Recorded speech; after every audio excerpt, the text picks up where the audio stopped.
Men of Reddit, how often do you change your walk because you're walking behind a woman late at night? Reddit Opinion 1. Almost every time. If she's strolling, I accelerate to pass her. If she's walking, I usually slow down to keep a distance. I remember one time when I was walking home.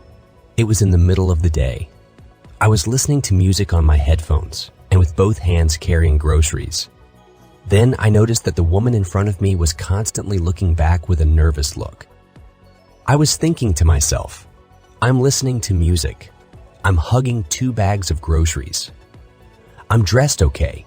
How can I look threatening? After a while, she turned a corner and waited for me to pass. Reddit Opinion 2.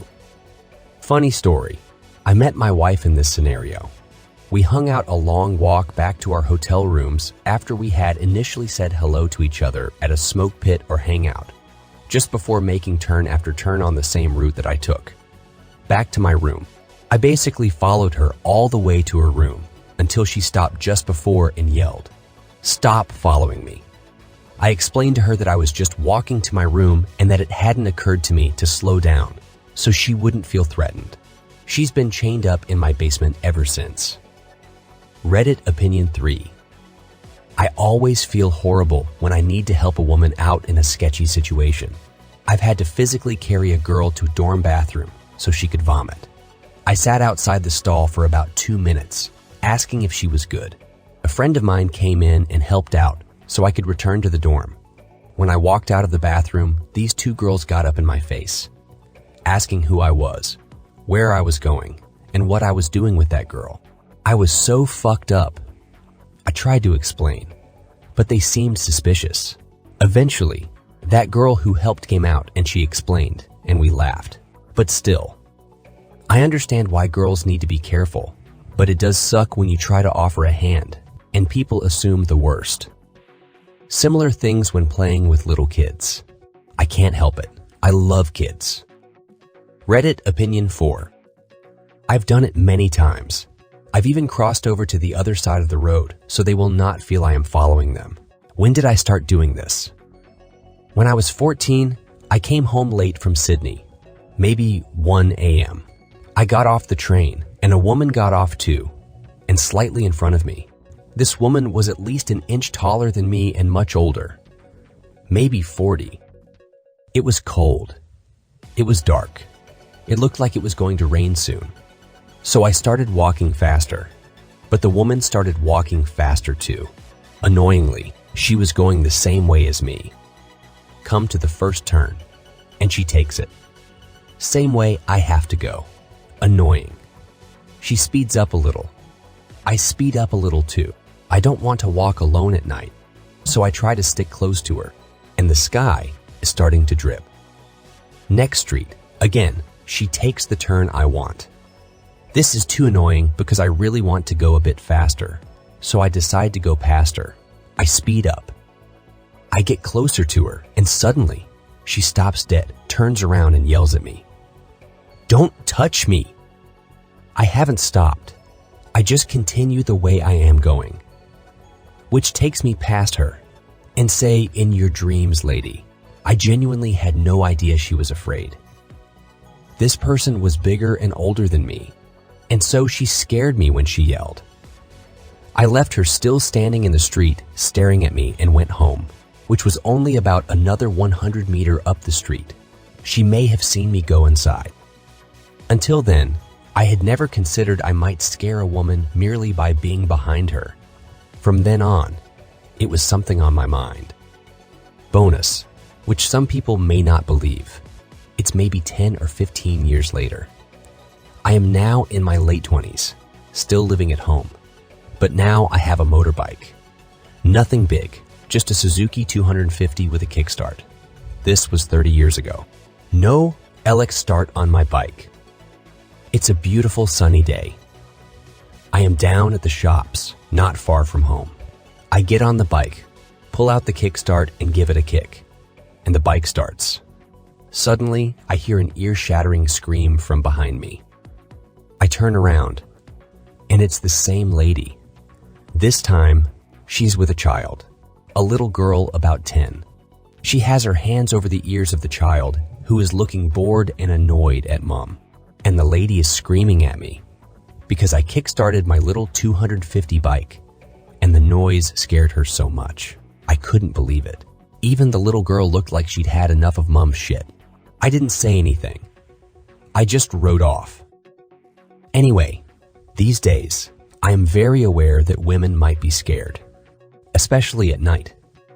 And I will either walk faster and get in front of them, slow down and let them get in front, or cross the road to avoid them. Reddit Opinion 5. If I walk home from work is basically a straight shot down one road for 2 miles. And I used to get very self-conscious with any woman that would walk down the street in front of me. I realized it was because they always would look back at me. And after the second or third time they did that, they started acting like I was following them. They grab their purse or whatever bags they're carrying and hold everything close to their body, like I was going to steal from them, and constantly eye me with that look of creep every time they simply glance back at me. You just know when someone is eyeing you. Then I realized it's not my problem. They were the ones who walked out of the store in front of me as I was walking home. They are the one who is making a biased judgment against me just because I am a guy. I am simply enjoying my walk home from work.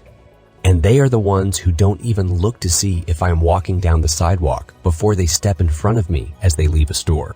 If they are afraid of me, they can stop and let me walk by. But I am not going to feel self-conscious because they think a man must be a predator. If you are so scared of me that you have to glance back at me 6 times in 2 busy city blocks, then that isn't my problem. I say all of that as an overweight 5'10" white guy with a bit of resting bitch face. And I can only imagine how shitty it feels to be a tall, fit black guy in the same position. Reddit Opinion 6. I give more space and also announce myself by being a bit louder or making noises like whistling to myself, so the woman is aware of my presence. I feel bad because I accidentally did not do this a couple of nights ago. I was entering my building, and in front of me was someone I assumed was a short man with a dog. The person was covered head to toe, wearing pants, boots, a beanie, etc. So I acted like I did with other men, and did not announce myself in this way. I just entered the building as I normally do. Once I was in the vestibule with this person, their dog started barking at me defensively, and I could tell I startled the person, who I realized was a woman who would have assumed I had followed her into the vestibule. I don't like startling people or making them assume the worst. I got away from her as quickly as possible once I realized what was happening and entered the elevator while she collected herself in the lobby. Still feel bad about it. Reddit Opinion 7. I wasn't used to it, but in the last few years, I've become conscious of it. I now make it a point to give them space or to make eye contact and smile and say hi if it looks like our paths are going to cross. I want to signal somehow that I'm not a threat. Yesterday, I was walking out of a grocery store behind a woman. I kept off to the side and behind her for the first few steps until we hit the edge of the sidewalk and started toward the parking lot. Then, it started to become obvious that we were heading to the same zone of the lot. At that point, I purposely peeled off away from her and lagged further away as I sort of circled back to my car. She ended up being parked right in front of me. I just wanted to give her space. I think it's become more of a thing for me since my daughter is getting older and my wife now carries a concealed handgun. We've been discussing warning indicators and such. I don't want to be someone else's red flag. Reddit Opinion 8. Women here, but had a very helpful man once. This is my shootout to him as a thank you. I had left work early due to a migraine, and I was carpooling at the time, and my husband worked a mile down the road. He wasn't answering his phone. It was 11 p.m., a mile outside of Detroit. Not the best area, but not the worst, and I didn't want to sit there. So I figured I'd walk until he called, and thankfully I did, because he didn't get off work till midnight. Well, while walking, this guy behind me startled me because I didn't sense he was there. Well, he saw me look back, he went, "Don't worry. I'm not trying to be creepy. I just feel bad you're walking alone. I'm going a couple blocks up, about halfway to my husband's shop, so I was trying to stay closer so no one would mess with you. So he ended up walking beside me, and we made small talk till he made it to the street he was going to. I was very in shape at the time, and he wasn't a big guy, so if I needed to fight and run, I felt I could leave if something went down. But thank you, dude, for being a gentleman. Reddit opinion 9. Happened to me once. It was 3 or 4 a.m. during winter. I was coming back from a party and was a bit drunk. I was really cold and tired and just wanted to go home. So I was walking fast, had a hood on and a scarf covering half of my face. I was reaching a crossroad when 2 girls appeared from the left street and crossed in front of me. They were clearly coming back from a party too. The problem is we were headed in the same direction. Once I turned the corner, they started walking faster. I could have simply overtaken them. But at this point, I would have had to run, and I could have crossed the street. But it was so wide, any course correction would be weird. So I hugged the wall. They turned every 10 seconds to look at me while I was screaming in my head, "Please, I just want to go home." I was wondering if I should say something, but I thought that it would freak them out even more. They then tried to hitch a ride with a few cars passing by, probably late or early workers. I thought it was going too far, so I slowed and gave them over 30 meters of space. Once they reached their street, they made a mad sprint to their building, and when I arrived at their turn, I saw them frantically mashing the button. When they were out of sight, I decided to run the rest of the way home and not care if I looked like a madman. Reddit opinion 10. All the time. I put a flashy collar on the dog and wear a headlamp and goofy light-colored clothes and sweats tucked into my socks because I want to appear as non-threatening as possible. I'm not huge, but I'm relatively big, like 6'2", 240. But as I listen to true crime podcasts as I walk, and I always go at night, I am constantly creeping myself out. And I'm the big guy, so I can identify with the feeling of being scared. I'll never be able to truly empathize with a smaller woman in a similar situation. But I do my best, and I never want to be the guy that scares someone. That sucks. To be fair, I tuck my sweats into my socks because it makes me feel athletic, and it's practical. It stops my pants from getting wet. Reddit opinion 11. If I feel like I can't overtake them, I'll try to make some noise. Calling a friend if I'm heading to their place, my mom, or even just coughing or clearing my throat can work. It alerts them to your presence and kind of shows that you're not focused on them. You can also pull out your phone and bring up something like Google Maps. I'm reading some replies recommending whistle, but I think I would poop my pants if I heard a 6'3" dude whistling behind me at 1 a.m. This does suck for men. It's not fun feeling like a villain, but predators are a very real threat, and there's no easy way to tell who is out to get you. I think understanding where the women are coming from helps me take it less personally, as you never know what someone else's experiences are. Reddit opinion 12. Happens quite often when I get the over-the-shoulder glance. Apparently, I give people the creeps. My favorite story. I take no offense to it. I'm impressed. My job was to clean bathrooms once upon a time. Bathrooms are down a long, narrow hallway. Very questionable design, admittedly. One day, I got stuck walking behind 3 little girls like the oldest was probably 12.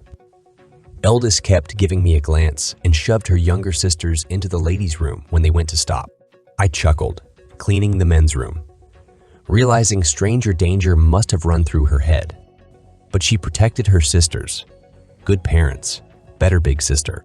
The icing on the cake was when I was joking about it with an associate who exclaimed, "You must be who that lady was talking about," a lady said. A creepy guy was following girls to the bathroom. I was just trying to do my job. Reddit opinion 13. This has only happened to me once. I was walking home from the bars in college at 2 a.m. and came up behind 2 girls. At first, I slowed down. But that felt weird, so I just spoke up. I said, "Hey, would you like me to walk ahead of you too?" They stopped and stepped aside to let me pass. But as I was walking by, one of them said, Will you walk with us?" Turns out they had freaked each other out by talking about getting abducted. I walked them home and got them digits they offered. I didn't press for anything like that. Added them to the big pool of people to text when we're going out that most college kids have, and I partied with them occasionally for the next 3 years. I guess what I'm trying to say is that it never hurts just to speak up. Guys, be polite and simply offer to walk ahead. And ladies, if you feel reasonably comfortable about that person who just asked to pass you, but you feel uncomfortable with the area you're in, you can speak up as well. Guys love feeling useful. It's our thing, seriously. You don't have to say, "Pretend to be my boyfriend, so I don't get abducted." No guy is realistically expecting that.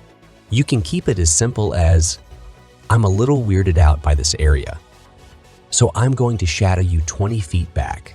Mind popping out an earbud and glancing back occasionally. I'll let you know when I'm breaking off." Any normal dude in 2020 will completely understand what you're asking and be happy to respect your boundaries while doing whatever he can to make you feel a bit safer. Trust me, we hate the stereotypes as much as you do, and we're all working on being better. Plus, the guy is definitely getting something out of that interaction. Don't think it's a one-sided thing. He might just smile and nod as he pops out one AirPod, but you better believe that guy will start scanning the area like a Secret Service agent, and he'll feel like Captain America for the rest of the week. Reddit Opinion 14. I have no intention of doing anything criminal, and I don't feel a need to treat women as inferior or weaker because of the stupid belief that every man is a rapist, murderer, or mugger. Insert other bad labels here. If I'm walking down a street at night and I get an uncomfortable vibe about some people, I'll decide as an adult what to do, change routes, or keep going. Women should be no different. As adults and with the intelligence to decide for themselves if my walking behind them with no intention to commit a crime makes them uncomfortable, then they get to make a choice to change route or continue walking as any other adult would have to. In that situation, it's what equals do. Treat others like they have the ability to make adult choices for themselves. Reddit Opinion 15. I was walking to a friend of mine's late at night a few years ago. He didn't live too far away, about a 10-minute walk. Once on the long road, I see someone walking ahead of me. I nature have a fast walking speed, but I don't think too much of it, and I slowly start closing the distance. Once she heard my footsteps, she looked back and started walking faster. I noticed I was now the unintentionally creepy guy, so I slowed down and crossed the street. She turned down the first road on her left, the side of the road she was walking on. That was the road I needed to turn down. I kept walking slower than normal, and when I reached the street, I saw her walking slower than she originally was. I had to stop and wait for her to be further, unless I wanted to alert her and scare her more. So I waited a few minutes, but she looked back anyway and saw me again. She picked up her pace again and turned down a driveway, the same driveway I had to go down. Once I got to my friend's house, guess who also just arrived a few minutes earlier? His girlfriend's friend, who I had just scared the shit out of my whole walk there. We had met the last time I was there, so we laughed it off. Thank you so much for watching. Your time and attention mean a lot to me. I hope you enjoyed the stories. I would be happy about a like. Please share your opinion about the posts in the comments. Also, subscribe to my channel and activate the bell. Have a wonderful day. See you next time.